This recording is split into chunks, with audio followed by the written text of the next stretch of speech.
Often are you caught out by roadworks? Well, hello, put your hand up. Every day.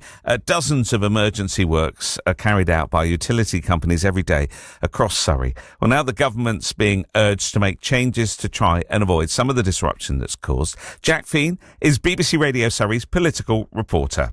If you're a motorist, you probably noticed the number of roadworks that happen when you're out and about on the roads. And in Surrey, when it comes to those emergency works which are carried out by utility companies, the County Council says there were 88 of them starting every day over the last 12 months. What's happened now is that the Council, National Highways and 6 utility providers have written a letter to the Department for Transport in which they've called for improvements to the digital service which is being used across England to manage those roadworks.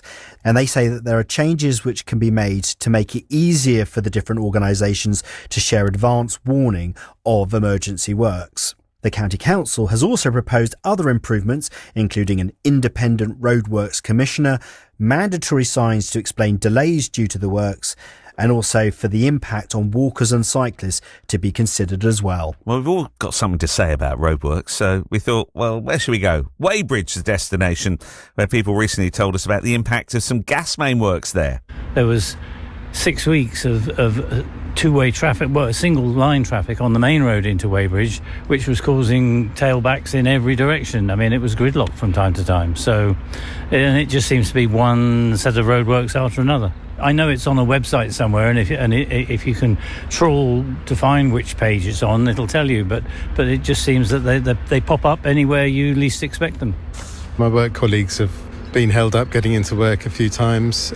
But yeah, there was a time when there were 3 sets of roadworks going on at the same time. So down here, Oatlands, and there were 2 sets in Oatlands, so pretty gridlocked everywhere. Well, as a local business owner who depends on the Weybridge folk coming out in their drones to support local businesses, it's been an absolute dreadful occurrence to us. No one's coming down to be able to park. No one's even wanted to come into town. As soon as the roadworks had cleared, then people were coming back into town again. It was more a positive outlook. When it's just gridlock traffic because of the roadworks, it just gets everybody down in town and nobody wants to come out. Well, in the House of Commons yesterday, the Conservative MP for Runnymede and Weybridge, Dr Ben Spencer, said that everyone understands that there will be some disruption, but that it's happening too much of the time. All too often, in Runnymede and Weybridge, our transport infrastructure is brought to a halt due to multiple planned works happening at the same time, or planned utility works causing recurrent disruption through multiple providers, gas, electricity, water, broadband, digging up the same road over and over again. Well, Dr Ben Spencer says he thinks Surrey County Council has taken the right action and is calling for a new law which would mean that transport authorities and utility companies would have a duty to cooperate with each other. I fully support these proposals, which could resolve many local issues, but these alone cannot achieve the coordination required across networks to address all the issues I have highlighted. And that's why I'm bringing forward this bill, calling for a statutory duty to coordinate. Well, let's bring in Matt Furniss, who's the councillor in charge of highways at Surrey County Council. Matt, morning to you. Good morning, James. All right, these roadworks from utility companies happen a lot in Surrey, don't they? They do. As Jack said, it's nearly 100 a day, which it does cause disruption. We understand they're necessary. So what we're really pushing for is just a little bit of advanced warning so that we can actually coordinate the works, give residents a chance to alter their journeys if necessary, or even in some cases move our own works to minimise the disruption. Right, so how much power do you actually have to reduce the number of these types of works?